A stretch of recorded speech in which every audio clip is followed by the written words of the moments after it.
বৃহস্পতিবার সন্ধ্যা 6:30 নাগাদ কোচবিহার জেলা তৃণমূল কংগ্রেস কার্যালয়ে যোগদান করল মধুপুর অঞ্চলের উপপ্রধান যোগেশ বর্মন।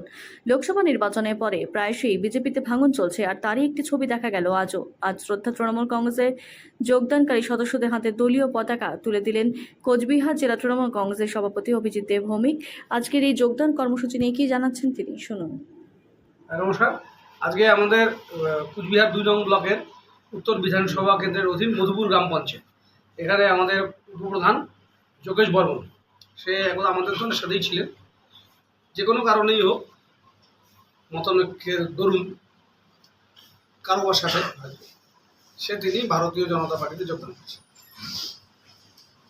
এবারে আজকে শুভক্ষণ যে তিনি আমাদের দলে ফিরে এসেছেন। এখানে আমাদের জেলা তৃণমূল কংগ্রেসের জয়েন্ট সেক্রেটারি শুভঙ্কর দেব, আমাদের জেলা তৃণমূল এসসি সেলের সভাপতি এবং ওই অঞ্চলেরই মানুষ পরেশ বর্মন আছে, অঞ্চলের সভাপতি মেঘনাথ, প্রধান উপপ্রধান, তারা প্রত্যেকেই আছেন। আমরা আজকে তার হাতে দলের পতাকা তুলে দিচ্ছি।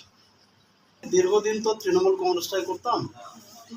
আমি নিজে ভুল বুঝে কিছুদিনের জন্য ভারতীয় জনতা পার্টিতে যোগ করি, কিন্তু ওখানে ওদের নেতৃত্বের সঙ্গে আদর্শের সঙ্গে আমার মেলে না, মনে মনে হচ্ছে না। এবং আমি সেজন্যই আমাদের মধুপুর অঞ্চল তৃণমূল কংগ্রেসের নেতৃত্বের সঙ্গে এবং তাদের সহযোগিতা এবং কুচবিহার জেলা তৃণমূল কংগ্রেসের সভাপতির হাত ধরে আজকে আমি তৃণমূল কংগ্রেসে আবার যোগদান করছি।